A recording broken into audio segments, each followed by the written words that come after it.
라이트 앤 딜라이트 말씀 묵상의 시간입니다. 사랑하는 주님, 오늘도 새날을 열어주시니 감사합니다. 주님, 오늘도 매 순간 하늘의 지혜를 품고 살기를 기도합니다. 선택과 결단의 순간마다 주님의 뜻을 기억하게 하시고 말씀에 철저히 순종하며 살기를 기도합니다. 말씀을 따르는 즐거움을 누리게 하시고 주님께서 항상 나를 지키시며 은혜를 베푸신다는 것을 경험하고 끝까지 주님의 길을 걷게 하옵소서. 성령께서 나의 삶의 길에 빛을 비추어 주옵소서. 예수님 이름으로 기도드립니다. 아멘. 오늘은 잠언 23장 1절에서 11절까지 말씀을 함께 읽고 묵상하겠습니다. 잠언 23장 1절에서 11절까지의 말씀입니다. 내가 높은 사람과 함께 앉아 음식을 먹게 되거든 너희 앞에 누가 앉았는지를 잘 살펴라. 식욕이 마구 동하거든 목에 칼을 대고서라도 억제하여라. 그가 차린 맛난 음식에 욕심을 내지 말아라. 그것은 너를 꾀려는 음식이다. 부자가 되려고 애쓰지 말고 그런 생각을 끊어버릴 슬기를 가져라. 한순간에 없어질 재물을 주목하지 말아라. 재물은 날개를 달고 독수리처럼 하늘로 날아가 버린다. 너는 인색한 사람의 상에서 먹지 말고 그가 즐기는 맛난 음식을 탐내지 말아라. 무릇 그 마음의 생각이 어떠하면 그의 사람됨도 그러하니 그가 말로는 먹고 마셔라 하여도 그 속마음은 너를 떠나 있다. 내가 조금 먹은 것조차 토하겠고 너의 아첨도 헛된 대로 돌아갈 것이다. 미련한 사람의 귀에는 아무 말도 하지 말아라. 그가 너의 슬기로운 말을 업신여길 것이기 때문이다. 옛날에 세워놓은 밭 경계표를 옮기지 말며 고아들의 밭을 침범하지 말아라. 그들의 구원자는 강한 분이시니 그분이 그들의 송사를 맡으셔서 너를 벌하실 것이다. 혹시 이런 경험 있으십니까? 중요한 자리, 소위 윗분들과 함께하는 자리에 갔는데 분위기에 휩쓸려서 평소엔 하지 않을 말을 하게 되거나 불필요하게 많이 먹거나 혹은 그 자리를 이용해서 뭔가 얻으려고 했던 경험. 우리 안에는 조용히 그러나 끊임없이 작동하는 욕망이 있습니다.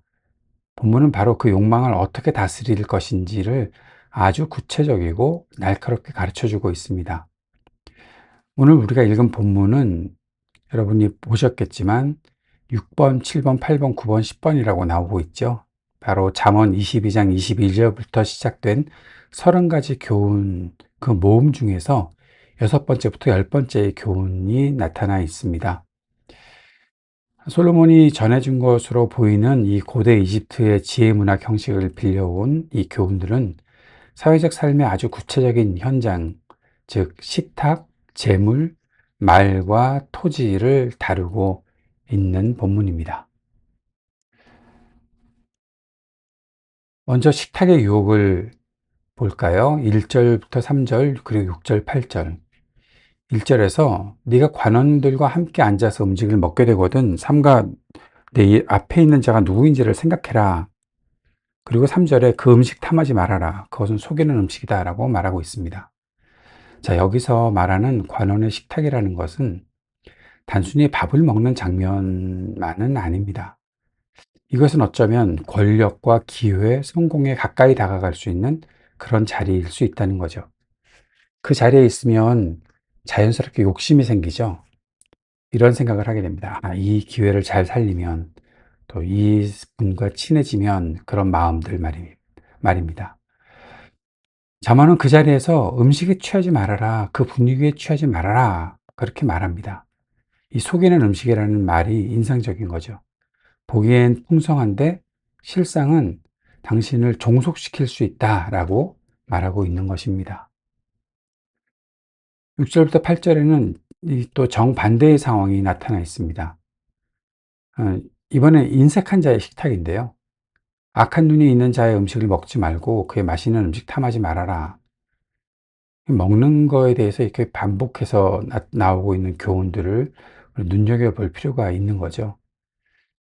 이 인색한 사람은 겉으로는 차려주는 것 같은데 속으로는 셈을 하고 있다는 겁니다. 8절이 무서운데요.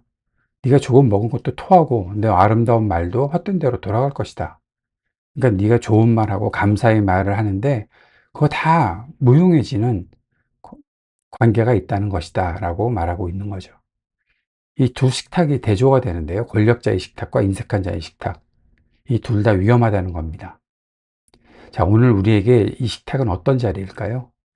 앞에서도 말씀드렸던 것처럼 회사에서 상사의 눈치를 보면서 앉아있는 회식 자리일 수도 있는 거고요. 뭔가를 얻기 위해 참석하는 네트워킹의 모임이 될 수도 있겠죠. 어쩌면 디지털적으로 보면 SNS에서 좋아요와 팔로워를 얻기 위해 자신을 보여주는 그런 디지털 식탁일 수도 있지 않을까요? 이런 식탁에서 우리의 태도가 어떠해야 될까? 조심스러워야 한다라는 것입니다. 거기서 뭔가를 얻으려고 하는 어떤 욕망에 사로잡히지 말아야 한다는 거죠. 4절에서 5절과 9절에서 날아가는 재물 그리고 아껴야 할 말에 대해서 말하고 있습니다. 4절에서 너 부자 되기에 애쓰지 말고 너 사사로운 지혜를 버려라 라고 말합니다. 이 말은 열심히 살지 말라는 말이 아닙니다. 부자 되기에 애쓰지 말라는 그 말은 재물을 삶의 목적으로 삼지 말아라 라고 말하고 있는 것입니다. 그 5절이 그 이유를 말하는데 그 재물은 독수리처럼 하늘로 날아가 버린다 라는 겁니다. 본질적으로 불안정하다라는 사실을 말하고 있는 것입니다. 요즘 우리 사회에서 그 영끌이라는 단어 좀 지나갔는지도 모르겠는데요. 영끌이 뭔지 아시죠? 그 영혼까지 끌어모아서 투자를 한다. 영혼까지 끌어모아서 뭐 집을 산다. 음, 이 말이 바로 잠언이 오래전부터 이미 경고했던 것입니다. 재물 자체를 목표로 두면 그것이 날아갈 땐 당신의 영혼도 같이 날아갈 수 있다고 말했던 것입니다. 그리고 구절이 아주 짧은 구절인데 이 짧지만 강렬합니다. 미련한 자, 어리석은 자의 귀에 말하지 말아라. 그가 너의 말에 지혜를 업신여길 것이다. 이것이 냉정한 현실주의이죠. 들을 준비가 안 된 사람에게 귀한 말을 쏟아붓는 것은 그 사람을 위해서도 나를 위해서도 지혜롭지 않다라는 것입니다. 지혜는 때와 대상을 분별하는 것이기도 하다는 말씀입니다. 세 번째 보는 것은 10절과 11절에 있는 경계를 지키시는 하나님에 대한 것입니다. 본문의 마지막이자 가장 묵직한 교훈이라고 볼 수 있는데요. 옛부터 있었던 그 경계석, 지계석이라고도 말하는 이것을 옮기지 말아라. 그러면서 고아들의 밭을 침범하지 말아라. 대적 그들의 구속자는 강하시니 그가 너를 대적하여 그들의 원인을 친히 다스리시리라. 이 고대 이스라엘의 경계석, 이 지계석은 단순한 돌이 아니었습니다. 그것은 각 가문의 기업이고 하나님이 주신 땅을 구분하는 표시였던 거죠. 그 돌을 슬쩍 옮겨 놓는 것은 약자의 재산을 합법적으로 빼앗는 가장 교묘한 방법이었습니다. 그래서 하나님이 직접 나서신다는 것입니다. 여기 나와 있는 그들의 구속자라는 이 말은 히브리어로 바로 고엘입니다. 어디서 많이 듣던 말이죠. 고엘. 룻기에도 나타나 있는 친족, 보호자, 그리고 억울한 자 대신 싸워주는 분. 바로 하나님이 바로 그 역할을 하신다. 하나님이 그들의 고엘이 되신다. 그 말씀을 하고 있습니다. 이 말씀이 우리에게 두 가지로 말하고 있습니다. 하나는 경고인데요. 경계를 넘으려는 자에 대한 하나님의 개입이고, 두 번째는 위로, 다른 하나가 위로인데 지금 억울하게 경계를 침범당한 자들을 향한 하나님의 편드심을 말해주고 있습니다. 오늘 이 말씀을 보면서 오늘도 세 가지의 적용, 개인적이고 공동체적이고 사회적인 적용을 해볼 텐데요. 먼저 개인적인 적용은 오늘 내가 앉아있는 식탁을 한번 돌아보시기 바랍니다.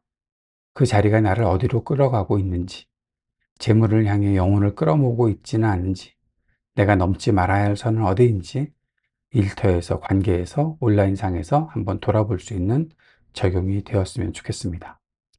두 번째는 공동투적으로 우리 교회 또는 소그룹, 우리 가정, 서로에게 진실한 식탁이 되고 있는지 한번 돌아봅시다. 약한 사람의 경계를 지켜주는 문화가 있나? 권력에 있는 사람의 경계석을 슬쩍 옮기는 일, 그런 것이 우리 안에서는 없는지 함께 점검해 보았으면 좋겠습니다.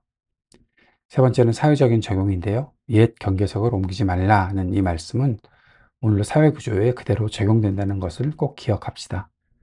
강자가 약자의 권리를 법 테두리 안에서 교묘하게 침범하는 일들, 노동 착취, 부동산 불법 전용, 소수자를 차별하는 것, 이 모두 현대판 경계석의 이동이 아닐까요? 하나님은 고아들의 구속자이시다라는 사실을 기억해야 합니다. 그 하나님을 믿는 우리는 그 경계를 지키는 사람들이 되어야 한다라는 것이죠. 오늘 5가지 교훈이 우리에게 공통적으로 묻고 있는 것은 무엇입니까? 바로 너는 지금 무엇을 향해 손을 뻗고 있느냐? 라는 그 질문을 해보는 거죠. 욕망 자체가 죄는 아닐 수도 있겠습니다. 그러나 그 욕망이 경계를 넘으려 하면 하나님은 우리에게 이 말씀을 들려주실 겁니다. 삼가라. 그리고 기억하라. 나는 약한 자의 구속자이다. 오늘 하루 내 앞에 있는 식탁을 바라보면서 하나님의 눈으로 내 욕망을 살펴보는 하루가 될 수 있기를 바랍니다. 오늘 말씀 묵상이 도움이 되셨다면 이 하루 이 말씀대로 살아내기로 다짐하는 여러분만의 고백을 댓글로 달아주십시오. 서로에게 큰 격려가 되리라 생각합니다. 함께 해주셔서 감사합니다. 주님께서 가르쳐 주신 기도 함께 드리겠습니다. 하늘에 계신 우리 아버지, 아버지의 이름을 거룩하게 하시며 아버지의 나라가 오게 하시며 아버지의 뜻이 하늘에서와 같이 땅에서도 이루어지게 하소서. 오늘 우리에게 일용할 양식을 주시고 우리가 우리에게 잘못한 사람을 용서하여 준 것 같이 우리 죄를 용서하여 주시고 우리를 시험에 빠지지 않게 하시고 악에서 구하소서. 나라와 권능과 영광이 영원히 아버지의 것입니다. 아멘.